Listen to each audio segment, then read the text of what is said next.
Hey guys, what's up? Hope all is well. I'm glad that you're here. We're about to get into this lesson.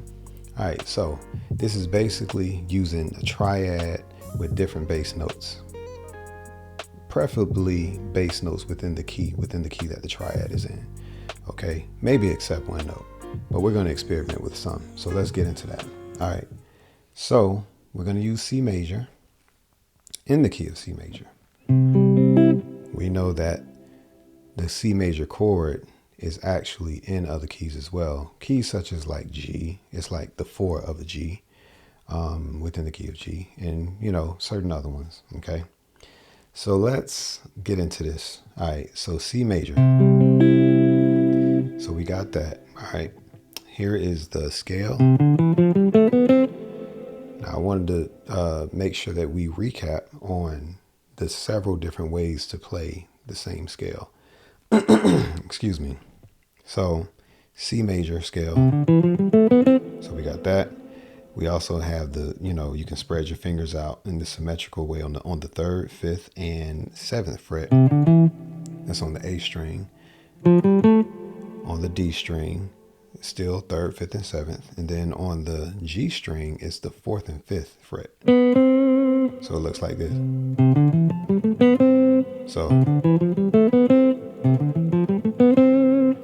So different ways that you can play the same scale. Now, one more way that you could play it, it's not totally ascending. It's actually ascending and then kind of descending away. Not almost. So let's do the first third of that scale, right?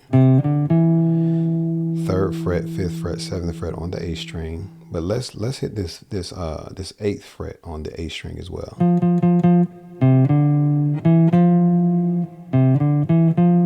Now this is only for reference. It's not something that you would literally use. This is just so that you can locate it. Let's do the same thing on the low E string. All right, that's a C major scale. All right, so we want to focus on let's focus on that. All right, for this lesson. All right, even though it's the same thing as this. All right, so here's your C major chord. But let's focus on, as far as like triad wise, let's actually focus on this 5th fret, what's in the 5th fret, okay? On the 2nd, 3rd, and 4th string. So we're not going to focus too much on this C right here, except for the first chord. All right, so we got that. We got that in mind. This is all you really need to know. So now we're actually going to experiment with those notes that I played going up like this. And we're going to pair those with the triad, okay? And I think this works well for something like resolving or just learning new shapes. If you want to take the new shapes and apply them to different other keys, or if you want to, just make for a different journey going back to the root or whatever, however you want to do it. But just know that these chords are very useful and they are used. All right. So the first chord, C major. So that's clearly the first way to use this. Okay. We're basically talking about, one triad, different bass notes. Now, I would actually encourage you to experiment by chromatically walking the bass note up using one triad, okay, like this.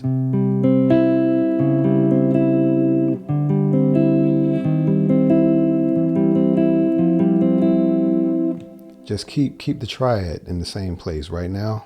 Use your pinky. Then chromatically just walk the bass note.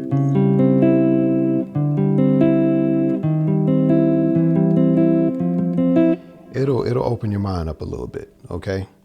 So now after the 4, 1, 2, 3, 4, remember that scale that I was telling you about. 1, 2, 3, 4. Well, the 5 is right here. 5, 6, 7, back to 1. Okay? So you can actually continue.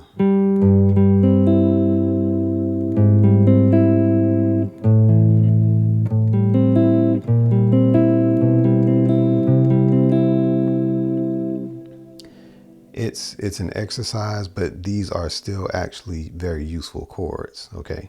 Now, would I use every single combination in a real life situation? No, I would not. There are really like 7 that I think that I would most commonly use. But all of these are definitely chords. That's a chord. That's a chord. All of these are chords. But which ones do I find most useful? Well, the C major is clearly something that is useful. Okay. This chromatic walk up like a flat 2. No, I don't use this. Okay. And now that is basically the triad, but this 2 is just chromatic. Well, flatted 2. Now the 2 is very useful. Okay. With that triad, it's actually a D11.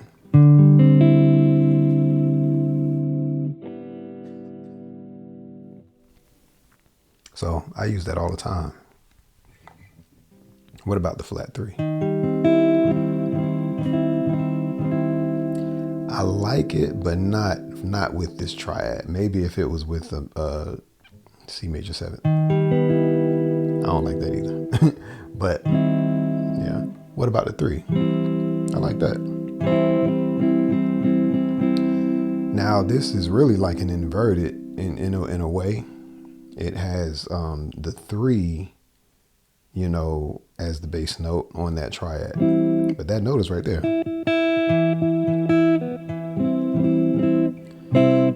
So a lot of times people substitute this for this. So anytime you hear a major chord, sometimes you'll hear a guitar player play this. Actually, a lot in quartet music. Okay. Now let's go to the 4. Now this is actually a F major 9.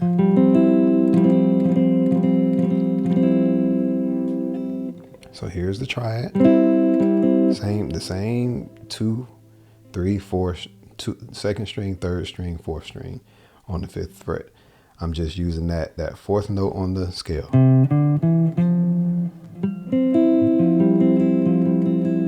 It's a little stretch. You can use your pinky. It's not bad. Now, instead of going up here, we're gonna go, and we can still access this triad right here if we do that. Now this is where the 5 is, but we're not going to play that chord. We're going to play that triad. Very useful, very useful. Okay. We're no longer walking up chromatically, so don't like that. So let's go straight to the 6, which is where the A is. And that's really just an A minor 7th. Okay. Next, let's go to the actual 7. I like it, but I don't really use that a lot. Not this. But surprisingly, what I find being very useful is actually a flat 7. So this I actually hear a lot in songs and, especially like gospel songs and stuff. And all we have left is back to the 1. Same note. So basically, after I've done all that, we got the 1, 2, 3, 4, 5, 6, flat 7, back to the 1. Now for the nerds, that's really like a Mixolydian scale as far as the bass notes. Okay, so it sounds like this, but we're doing over the major. Okay, so it's that flat 7. So anyway, some of y'all will make that connection. If you don't know what I'm talking about, don't worry about it. So as far as like how can you apply it? Well, let's say you want it to resolve and you're on the 4. And you want it in this particular context, you know.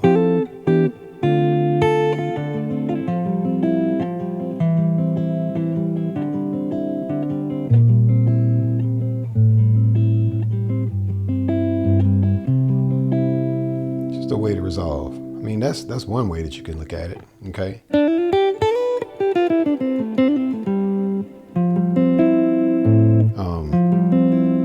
So let's do it like this. You got the 4 with the C major triad. 3, 6, 2, 5, 1. So you know you can walk down different ways. All right, but just know it is useful.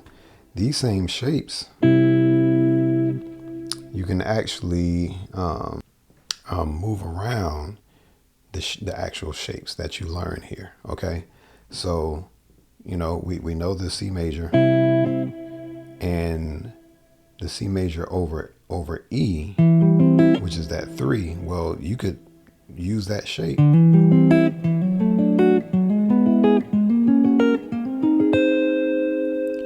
in other keys. You know, you can get real creative with that. Now it's still a major chord, like an inverted one in a way, but it's just a different sound. If you were in C major and you wanted to deviate outside of the key with the F minor, the F major 9 right here, well, I mean, you could.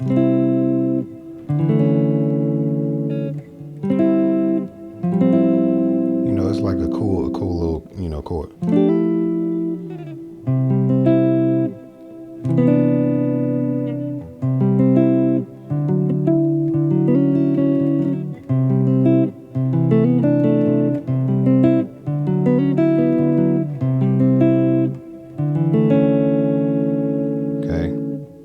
So I took that same shape that's in the 4, but I just put it over the 2. And I'm just sort of substituting chords instead of going.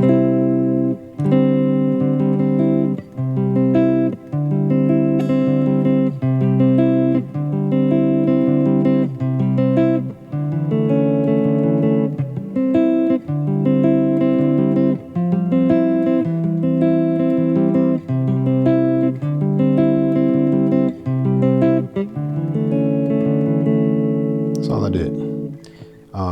Let's get another chord progression out of this. Let's go. That's the flat 7. Again, you can use this in other places.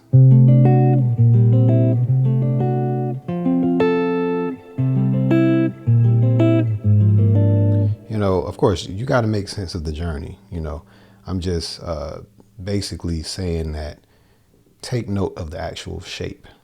Know what it is, you know, but you know, you don't want to just randomly place chords different places. But if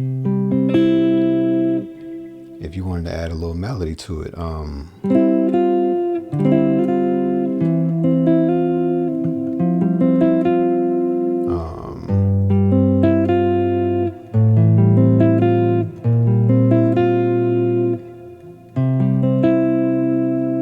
know, I just put a little like sus action in that. That's all that is. But yeah, but basically, you know, mainly this video is about just using the same triad with different bass notes. Okay, this is why it is important to know triads and to understand that, you know, with every major chord, you know, you got major triads. With a minor chord, you got minor triads. So instead of like playing the full chord everywhere you go, can do that. That is an approach, but you can also embellish on just the triad, you know.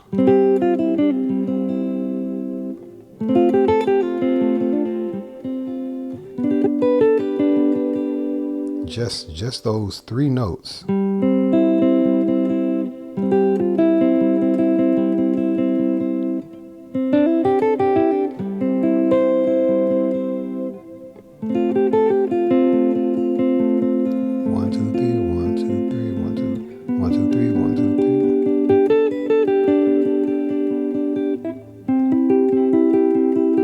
This is the same as this.